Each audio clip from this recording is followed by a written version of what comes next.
Good morning, afternoon. It's 2:30. It's 2:30 and I'm just getting started on the third passage of the official practice test released by College Board on their website. This is the same test that you can find on Khan Academy. Uh, I'll be just doing this while thinking out loud my own process for getting the right answer.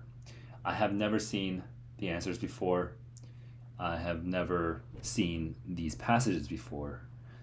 So I will, like, it's literally my first time experiencing these words in these orders, in this order.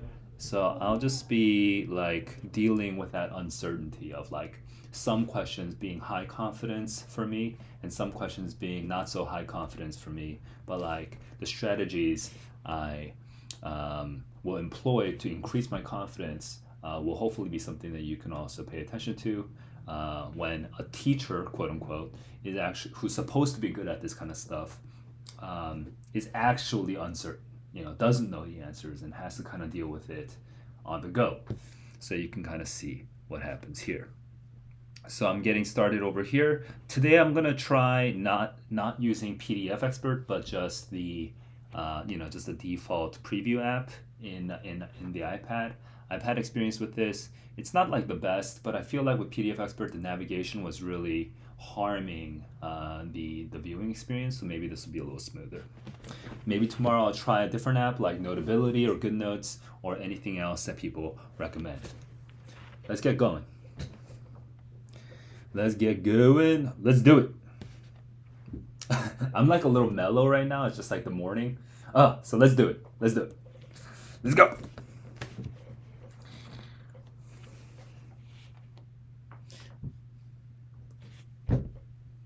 And here I go.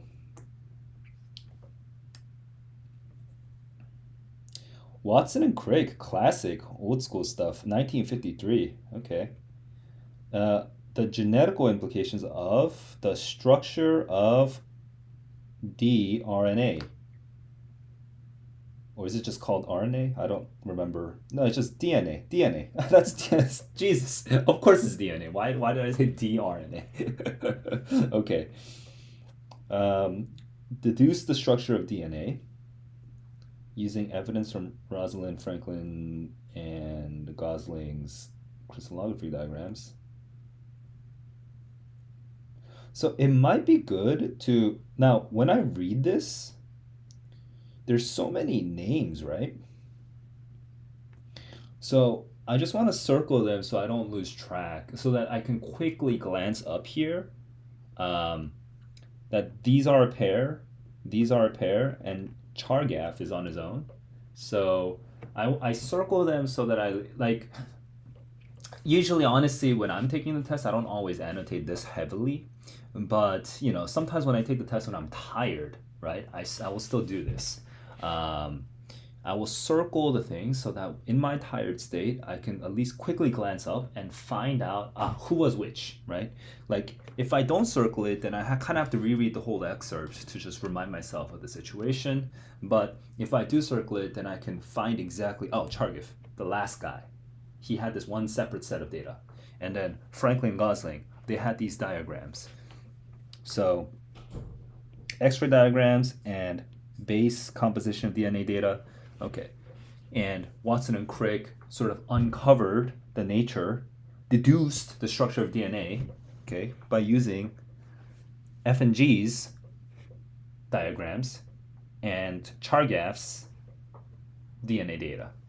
Okay? So obviously in the real test I wouldn't think about this so intensely or heavily, but it's like passing through my mind when I'm taking the real test. It's passing through my mind that I should at least have the map of these characters organized. Now, maybe it's not even going to be useful, right? It's a short passage, right? Maybe it's not even going to be useful. And now that I do a quick skim, it looks like those names don't even really come out. So I'm actually confused why the College Board told me so much information about these people if they're not going to use that data later on. But it's not. It would literally take me 3 seconds maximum to circle these names. So that 3 seconds of effort might be wasted effort if I look at the actual passage, you know? Maybe I will never use those names again, but it's literally only 3 seconds. And it's worth it. It's worth it to just slightly overdo things. Not like totally overdo things, but it's worth it to slightly overdo things so that you're ready for what the passage might hit. Again, in my experience, the College Board, at least for the new SAT that came out in like 2016 or whenever, you know, for the new SAT, these practice tests that the official College Board released, they're not actually as good as the QAS from that I've seen for at least for the writing sections. So I will have like little moments where I'm like, man, College Board, what the heck was going on there? You know, I do have those kind of comments because I feel like, you know, these are not efficiently designed. If you're gonna, yeah, so that stuff will come out. Don't worry too much about it. It's just that you always want to be slightly over prepared, but not extremely over prepared. Okay, I still think the base instinct that I have to sort of circle these things are totally worth it, especially if it's only cost you 3 seconds to circle these things. The formula is now well established. So what isn't? Right? The formula is established, but what isn't? The molecule is a very long chain.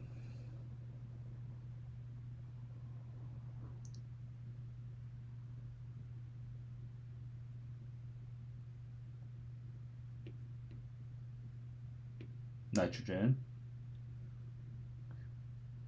The base can be 4 different types: A and G, and T and C, which have these names, right? That so many names, so far as it's known.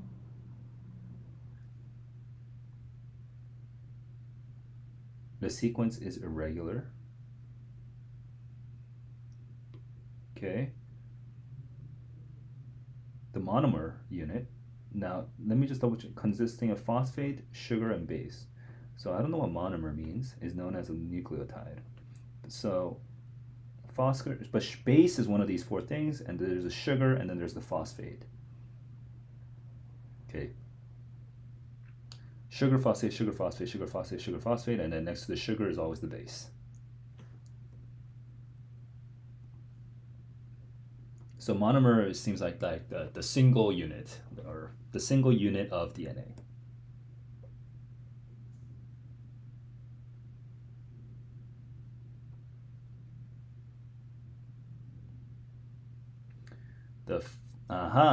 So the formula is fine, but now we're talking about the structure. That's the opposite. That's the thing that the formula is being contrasted against. The thing that we are interested in, right? Now well established, we're not interested in this, but now what we are interested in is of the features of the structure of the DNA. It's double helix, right? Double helix. That's me using my background information. Coiled around the common fiber axis. There is a fiber axis which might come back into play later on, so I'm going to circle that real quick.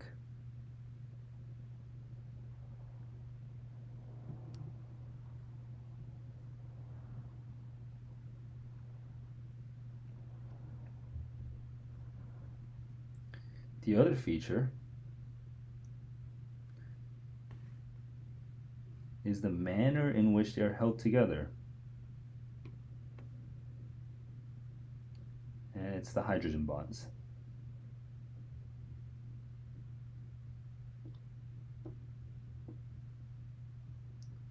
And only certain bases will fit into the structure.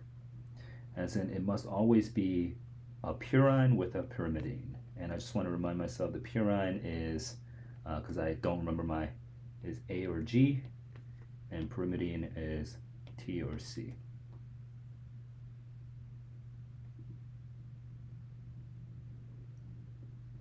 Right, just double checked.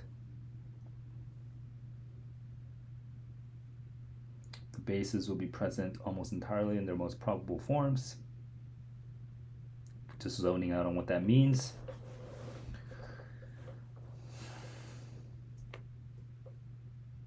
I have no idea what that sentence means by itself. It just seems it's a little dense for me. If this is true, the conditions are more restrictive. Oh, if this is true, then it can only be AT and GC.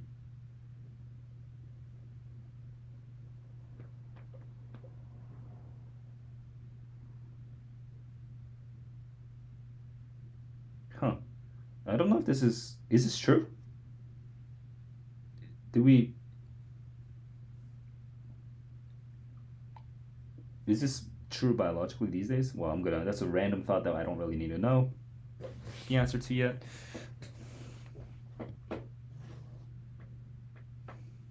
Any sequence can fit, right? Many different permutations are possible in this sequence.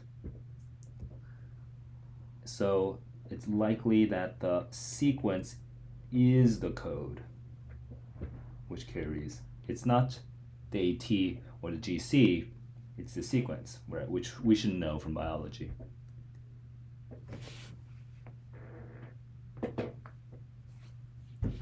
Oh, and you only need to know one side because of the specific pairing. So because it's always AT, GC.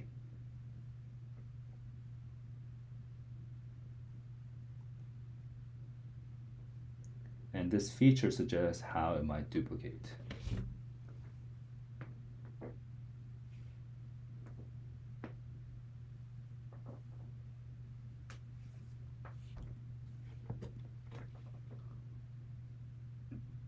The percentage of each of the 4 bases.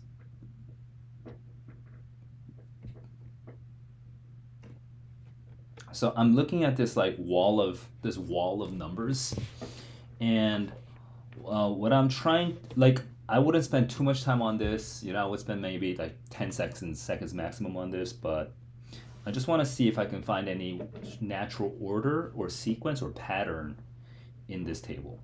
Like, for example, does this go from increasing to decreasing order, right? Which it doesn't. So what's happening here?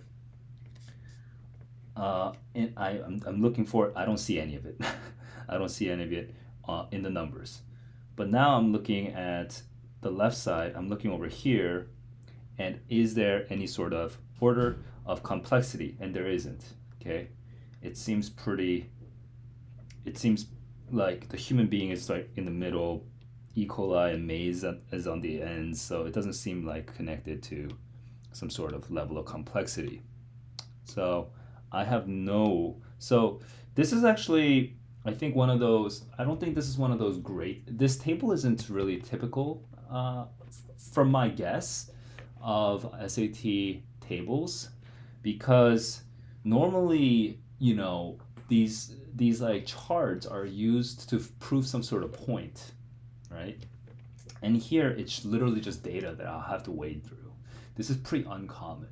So I would spend less than 10 seconds looking for a pattern for one of these things. But normally there is a pattern. There is a sort of implied argument in one of these charts. In this particular reading, though, there isn't. So, I wonder if that's like a repeating feature of the SAT reading section, because it's definitely not in the writing, okay, in the QAS. So, just like having to read data, that seems like such a silly task for the SAT to give, but maybe that is the situation. Moving on.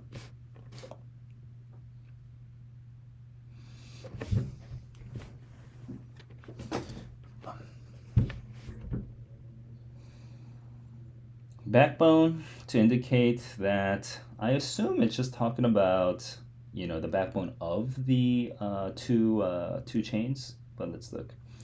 The molecule is a very long chain. The backbone, which consists of these nucleotides, and then line 39, the phosphate sugar backbone, right? That's the backbone. Now, very long is off topic.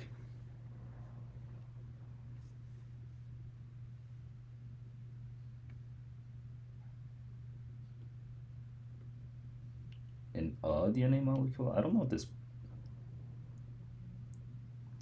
maybe.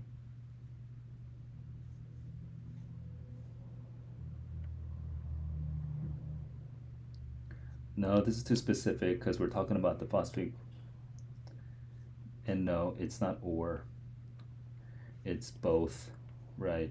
So D actually helped me with C because D and C, D helped me realize that it was that that part of the confusion here is about what the chain consists of, okay?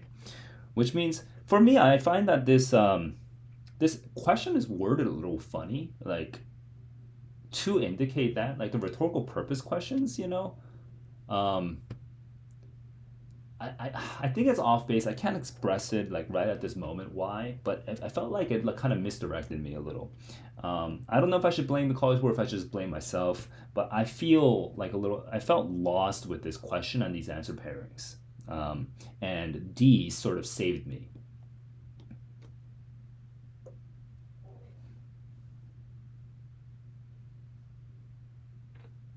Now, my only fear here is that because I don't really know, like, is the DNA molecule, is it a single molecule and then there's a chain within it? I just don't know.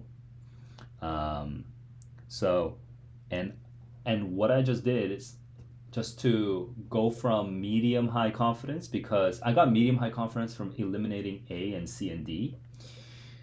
Just to go from medium high confidence to high confidence, I just wanted to jump to the part of the passage that talks about the overall kind of structure of the thing, that describes the structure of the thing. And I found my sentence over here. Here, I'll use blue for my second sort of supplementary reads, but the molecule is a very long chain. So the molecule is a chain, which confirms for me, right? It's a one-to-one relationship, which is good enough. This could be minorly confusing when it says in a chain and is a chain, that might be minorly confusing, but I think that's good enough to establish that one-on-one relationship, one-to-one relationship.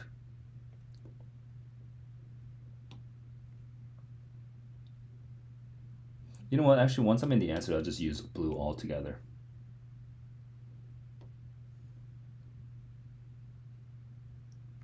Okay, that they pair randomly, but we have to look for the part where it says no, they are fixed. They don't pair randomly. They have to, and that's at the bottom of the first column.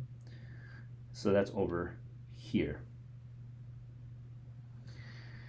Then it's between lines 33 and 38, 33 and 38.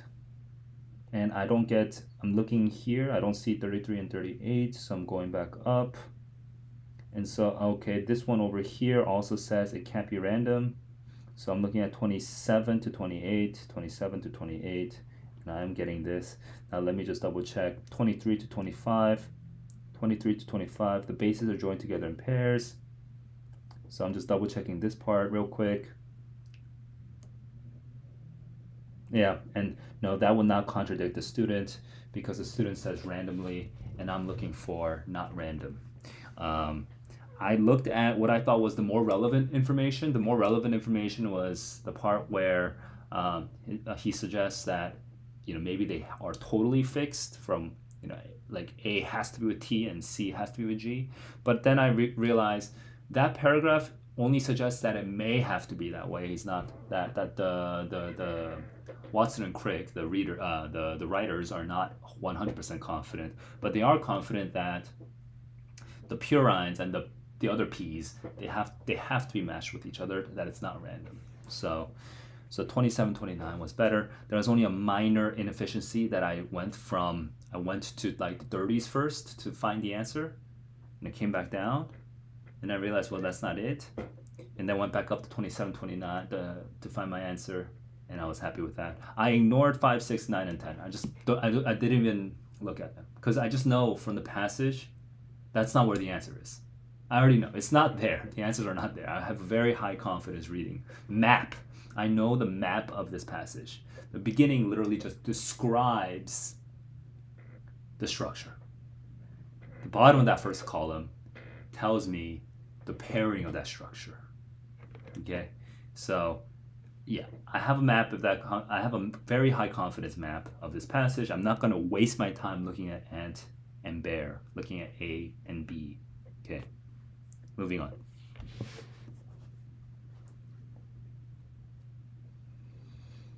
Yeah, the thing that is of biological interest is the structure. So I'm looking at, so not two chains, because that comes out later. Okay, that comes out later. And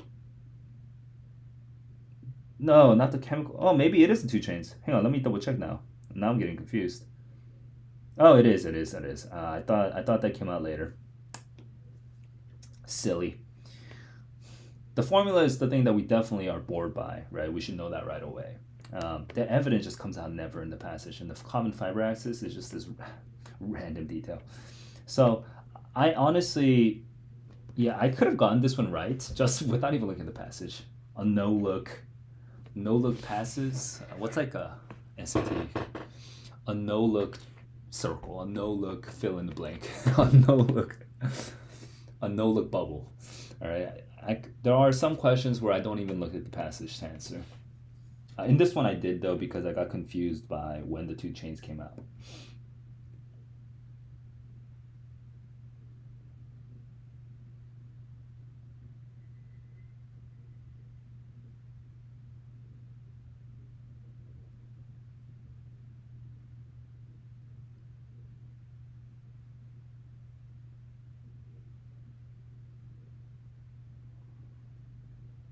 Oh, I just zoned out. Oh, jeez. I was zoning out thinking about live streaming versus editing these videos. Sorry. Let's go into, let's focus. The author's main purpose of including the information about X-ray evidence and density. Oh, wait, when did this come out? X-ray evidence and density. I actually don't remember. So my map is not helping me here. But I'm going to start closer to the back because I'm not too sure. Wait, so actually, I don't recall when the X-ray and the density stuff comes out. Okay. Um, I don't. So I have a couple options here. I think what I would do, so if I were less confident in my test taking, I would just circle this and come back to it later because I just don't remember. And by doing the other questions, I might start filling out. I might just notice the like I might just catch the X-ray evidence and density stuff like along the way while answering 26 and 27 and whatnot, right? So I think that would be my general recommendation for most people. Just do it like that, because I just it's like a blank spot it's like a blind spot in my map. I don't know where it is exactly. Okay, but I'm a little because I'm more confident in my test taking that I won't waste too much time. That I have a sort of feel for where to look. I'm gonna do something I don't normally recommend, which is kind of skim the answer choices. And I haven't read them yet, okay, so I'll read them now.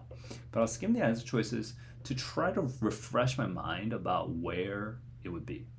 But which really, really, for most people, I actually think it would be such a big change in your test taking if the moment you read an answer choice, sorry, if you read the question stem, like just literally to this bit, right? Is to dot dot dot, and you can't find a prediction, you can't predict an answer because you don't know where it is in the passage. I would strongly recommend at least trying it a couple of times. Just skip it and come back later, and see what that does to your test taking. There might be some mechanical problems, okay, because when you skip a question, you have to remember to skip it in the bubble sheet, so you might have some mechanical problems there.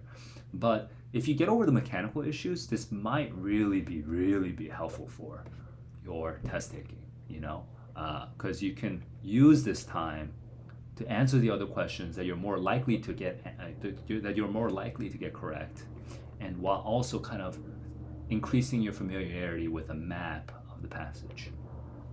Okay, for me though, I'm going to read right into. It's the molecule that carries. This seems too generic about. This seems too generic. An alternate hypothesis. I don't remember an alternate hypothesis. I don't remember it. I'm low confidence on that.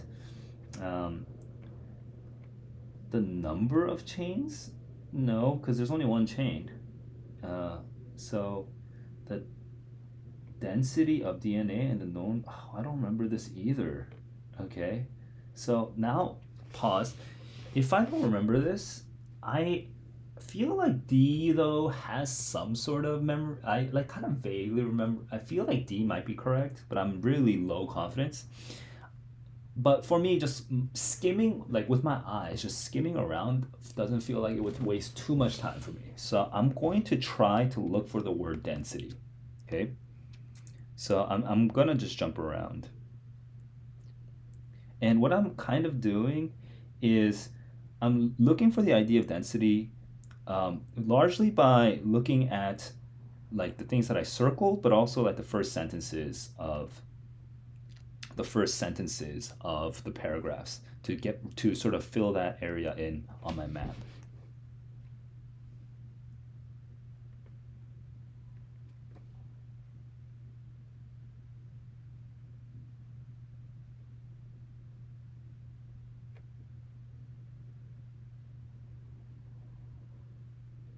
Density? Jesus, I don't find density. Okay, I didn't find density. Okay, let me look for X-ray. What? This is wasting so much time. Oh my lord. X-ray. Okay. And yeah, very strongly that there are two. So, no, no, no. No, no, no. No, no. Number of chains. There are two chains. Yep, there are two chains. Claim about the number of chains. Remember, the SAT loves to do that, to claim about the numbers in a general sense, the numbers. Like, but then you should know specifically. It's not the author's claim about the number of chains, just like that is generally true, but more specifically, what it means is to provide support for the author's claim that there are two chains in a molecule of DNA. Earlier, when I crossed it out, I was thinking of a single chain for some reason, but that was incorrect. So I corrected my incorrect assumption. Yeah, that's you know how much time I wasted just looking for that little piece of text. That's why I would normally say if you're not getting 800s, I would normally say sacrifice it, right? Sacrifice that one question. You're going to waste too much time. You might by looking around for that one question, you might actually lose two or three questions just because of time management. So don't do that. Don't do what I did.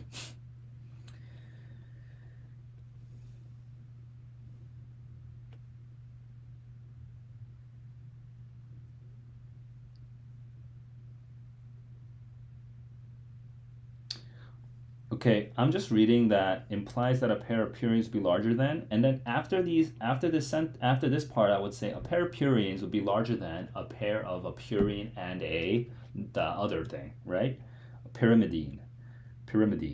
So this makes no sense. Like the space between, that makes no sense. That's not the implied thing. So I'm looking for a pair of purines would be larger than a pair. Correct. Correct. Exactly the answer I was looking for. 27.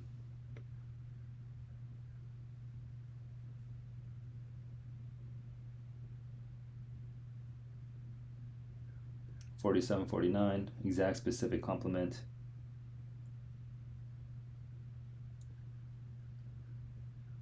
Complement. Okay. The one-to-one relationship. The sequences are known? Nope. Counter the claim. There's no counter. There's not a counter, but this feels like awkwardly maybe correct. Support the claim that the completely regular. That's not true. One chain may serve as a template. Ah, that seems correct. the one chain could be a template to be copied during DNA replication because the other side would be totally fixed. And I think this does come out in that paragraph. Let's look at the area. Right, right, right. That sentence leads to this last bit. It is this feature which suggests. And so this is actually classic functions mainly to rhetorical purpose question. What is the function of this? What is the function of this bit of data? Okay, this data functions to suggest this other thing, to emphasize how it will work with replication. Perfect. Correct percentage of the purines and yeast. So I just need to look for purines and yeast. And purine, I remember over here is Ag. Okay, purine is Ag. So yeast, Ag. So 31 plus 19 would be something like 50. Yep.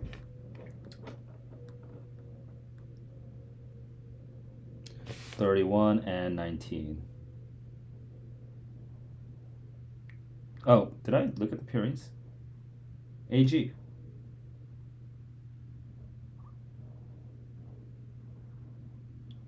$31 and 19. What? Oh, 19 and 31. Oh my god. Waste of time, but it wasn't the worst. Waste of time. God. 3119. I was looking at this 31. I couldn't find this other 31. All right. Yeah, usually you wanna circle these. It makes it easier to find. I just wasted some time there. Should have just circled 31 right away.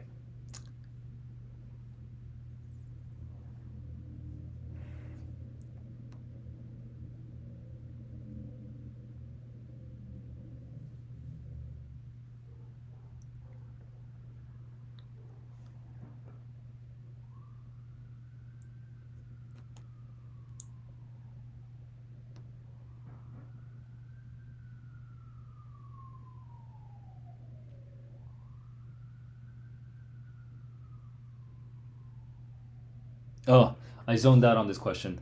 Let's. I don't know what was it. What was I thinking about? Oh, jeez.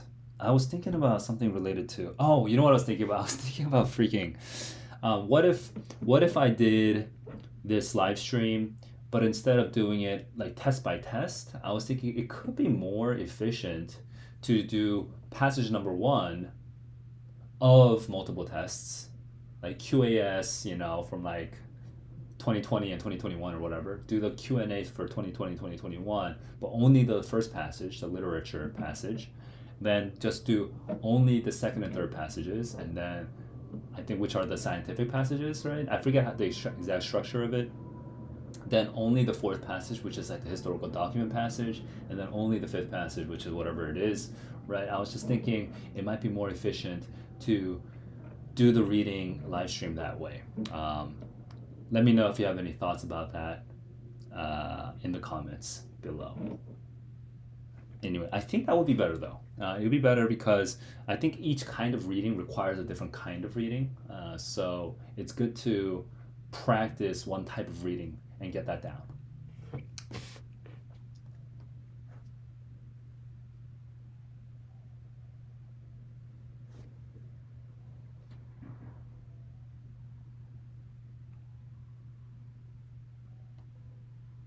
Do the data support the author's proposed pairing?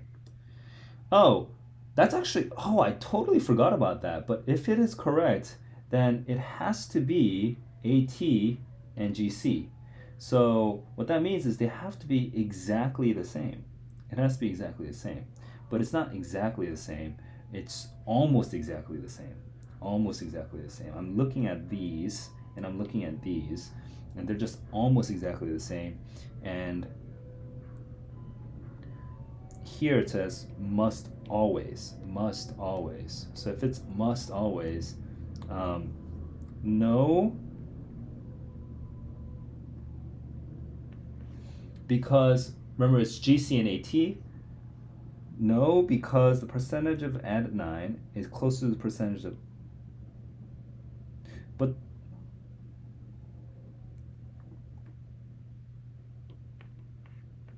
Oh, proposed pairing? I guess so then.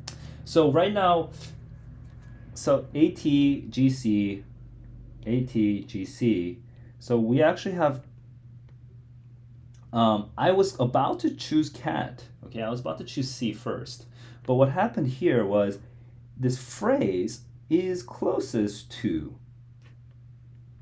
Is closest to. It's like what is closest to? Like that's too much of a positive phrasing. I would have expected if for example if C said adenine is close but not exactly adenine adenine is close but not exactly thymine, right? If it said that, then I would have chose cat right away, C right away. But it says closest to, which makes it sound like a positive phrasing. I was like, ugh. So then I double checked A, and I was like, oh, adenine, thymine, it has literally the exact same order as cat. So I have to go with this because the question that reminded me to reread the question. It's just the pairing that we're focusing on, not the claim that it must always. So this question doesn't emphasize the must always aspect of the claim. It only emphasizes the pairing of the claim. And the pairing is over here.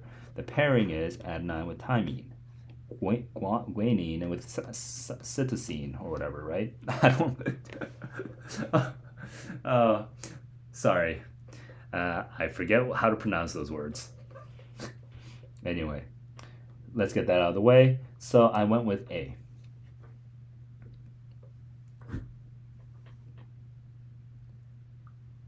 So, right, I can already eliminate all three of these because they're they're not even, they're not even like close to each other. You want them to be close to each other. So I'm looking at sea urchin and I'm looking at 17.3 and 17.47, I mean, and I'm just gonna look for sea urchin. Right, that's what I'm focusing on. I'm focusing on the ones that they are paired with. You know, if you look at the other ones, that's actually overwhelmingly confusing. It doesn't help the answer. Okay, based on the table,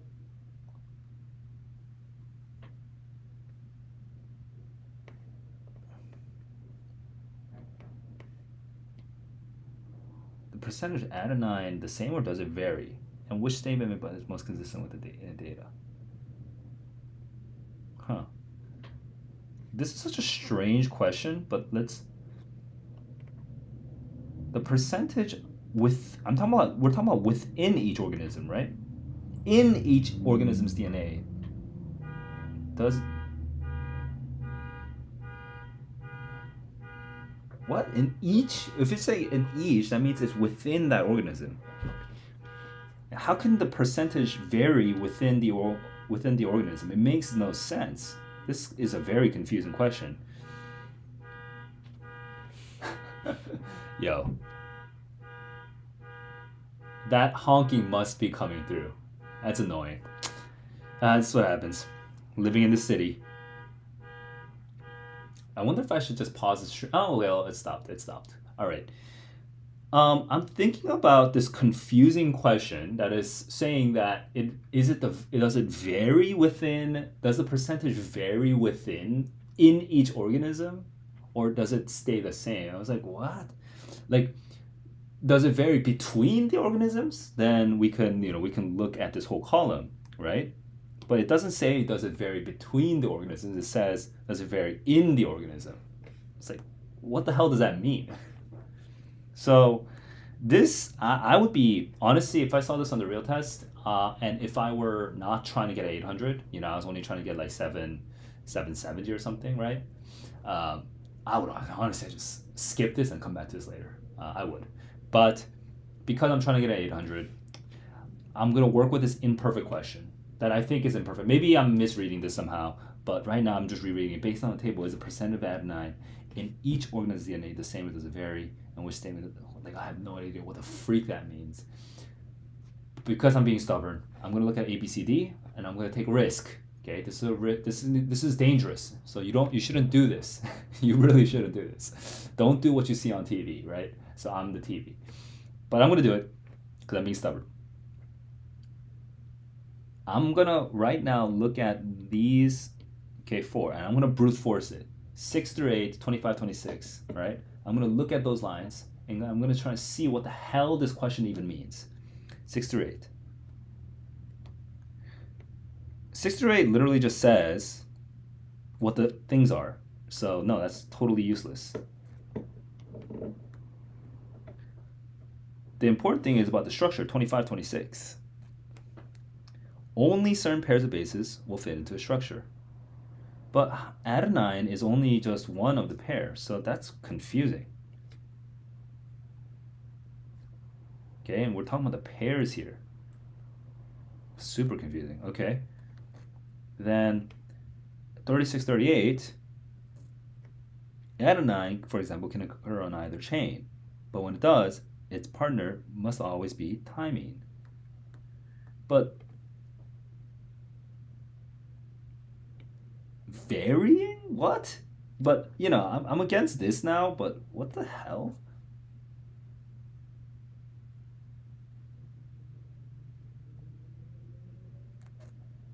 Okay, B and C are both about the pairing of it.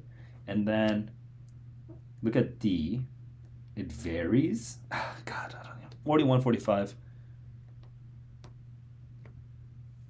The phosphate sugar backbone of our is good, but any sequence can fit into a structure. It follows that in a long molecule, many permutations are possible. And so it's the sequence that carries the genetical information. I see. I think with medium but not high confidence that D is the correct answer. Okay? And the reason I think that D is the correct answer is it's not talking about varying, it's not talking about varying of in each organism's DNA. Oh, that was super confusing. How when you say this varies in the DNA? Oh, maybe I'm misunderstanding something. Let me just double check.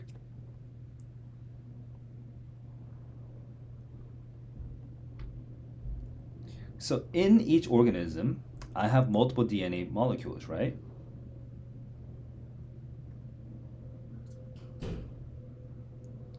In a long molecule, many different permutations are possible. And bro, I'm confused. Bro, I'm confused. I have a medium confidence guess on this. I feel like I'm gonna get this one wrong. I must be missing something. But I'm gonna guess with D because on the real test for sure I wouldn't waste more time on this. I would definitely circle this one to come back because I am only medium confidence on this one. Here's where the confidence comes, okay? The confidence comes from varying between. So the confidence comes from me rewriting the question, okay? Where I'm editing the question to make more sense. Because when I read the question, it doesn't freaking make any sense to me. So I'm understanding the question as, is the percentage of adenine in the DNA of the various organisms something that varies or something that stays the same, right? Is the percentage of adenine